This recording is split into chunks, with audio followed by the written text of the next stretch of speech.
Welcome to Christchurch Cathedral here in the heart of Dublin City. St Patrick's Cathedral was established in 1191 by Archbishop John Comyn, and it's the largest cathedral in Ireland, and also it is the national cathedral of Ireland. Now St Patrick's Cathedral obviously is dedicated to St Patrick, the patron saint of Ireland, and it was right here at St Patrick's Park that you're looking at right now, and this is where St Patrick baptised the Irish pagans into Christianity in the 5th century. Now St Patrick's Cathedral is run by a dean or a senior cleric, and the most famous of these deans or senior clerics was none other than Jonathan Swift. Jonathan Swift was a dean here from 1713 right up until 1745, and he's buried underneath the tiles here at St Patrick's Cathedral. If you're to visit here, you'll also see his death mask and also his pulpit, and also the site where he's actually buried with his companion Stella Johnson. This is St Patrick's Park right here beside it. You'll notice St Patrick's bell right here. That's a replica of the bell which St Patrick would have rang to call on his congregation for prayers, as I say, here in the 5th century. They actually built a wooden church here from that time, and he would have used water from the River Poddle that runs underneath this part of the city today to baptise the Irish pagans into Christianity. The church inside is known for its beautiful stained glass windows, which are absolutely wonderful, and also its monuments. You have the Boyle monument in here, dedicated to Richard Boyle, the Earl of Cork. He had 15 children. The youngest of those was Robert Boyle, the man known to be the founder of modern chemistry and Boyle's Law. Behind the cathedral is St Patrick's Cathedral Choir School, the oldest school in all of Ireland, dating back to 1432. So in another 8 years' time it will be 600 years old.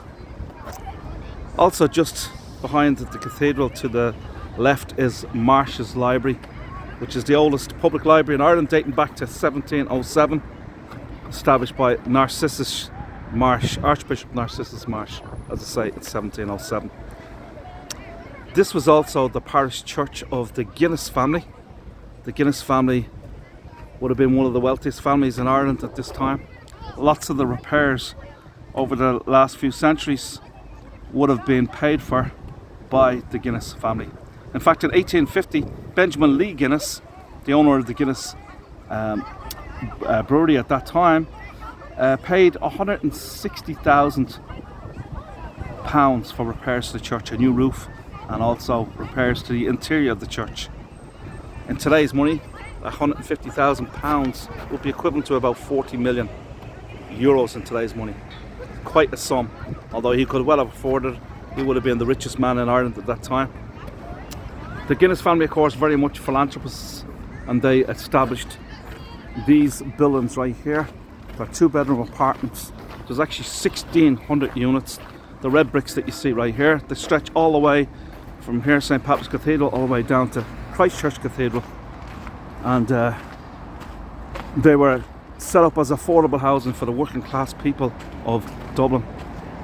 The renters here pay 124 euros per week, making it less than 500 euros per month.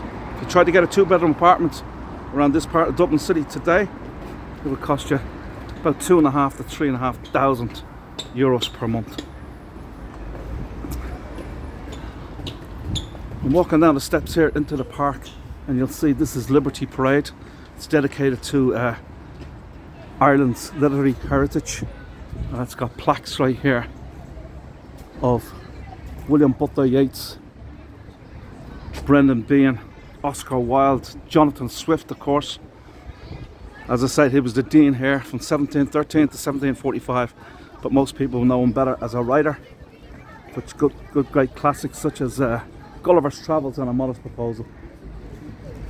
George Bernard Shaw is also dedicated here, and this was set up here in 1988 when Dublin became 1,000 years old, Dublin's millennium.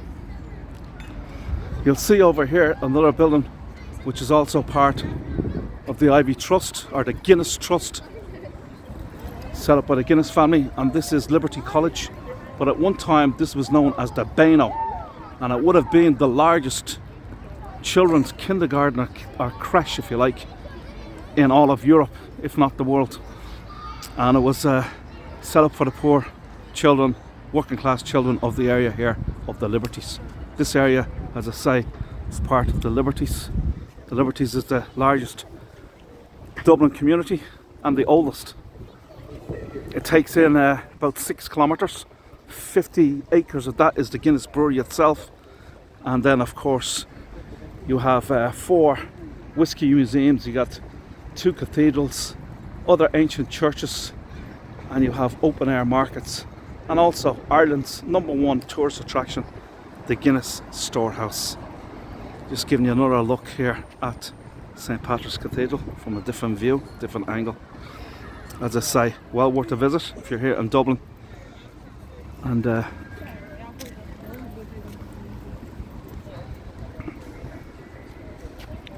so the Beano was set up in 1913, and it closed down in 1974. As I say, today it is a college, Liberty College. So just a little bit of history, folks, of the beautiful St. Patrick's Cathedral. As I mentioned, the National Cathedral of Ireland. It's part of the Church of Ireland, and some say, although there is some dispute, that it is the tallest cathedral in Ireland also. Thanks, folks.